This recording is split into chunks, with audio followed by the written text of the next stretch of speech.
मनुष्य जीवन पाकर आते हैं तो सभी उसके साथी बधाई देते हैं कि मेहर होगी भगवान की तेरे पे, और भगवान ना बोलिए, घनी भक्ति करिए, पीछा छुटवा के आना अब के।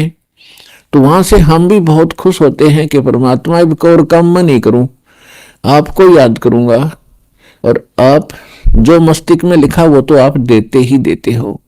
ये तो विधान है भगवान का। और पेट गुजारे के लिए आवश्यक काम करूंगा, बाकी समय में आपको याद करूंगा। तो यहां आने के बाद इसको इतनी भूल गिर देता है ये काल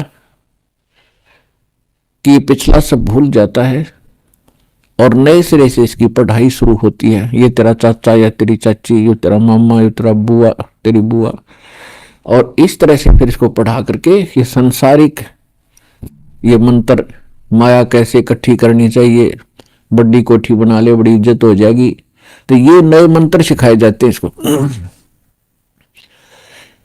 और जब ये सत्संग में आता है तो इसको पता चलता है कि एक काम और आवश्यक था इस मानव शरीर का, जो शुरू भी नहीं किया।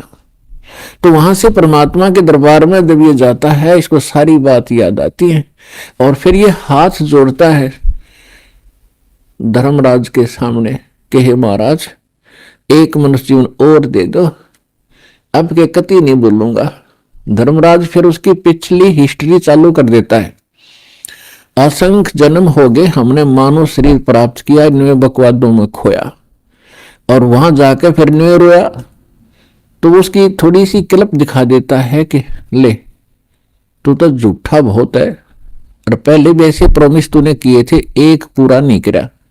उसकी पिछली फिल्म चला देता, देख इस जन्म में मनुष्य जीवन मिला, क्या कह रहा है तू, और क्या कर रहा है जाके नीचे, और आके फिर क्या कह रहा है, एक जन्म और दे दो, फिर दूसरा, फिर तीसरा।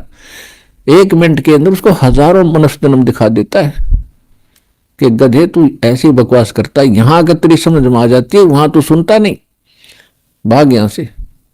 उसको गधे की योनि में ठोक दिया जाता है। तो पुण्यात्माओं, ये गॉड गिवन स्पिरिचुअल नॉलेज है। अब वो शंका भी समाप्त होगी है, कोई नौका किसने देखा है, भगवान ने बताया करके ये। और इसमें भी कोई यूं कहे कि किसने देखा देखी जाएगी, तो वो तो नालायक आदमी, पत्थर है, इंसान नहीं, वो शैतान है। तो प्रश्न चल रहा है कि जब ये भगवान के दरबार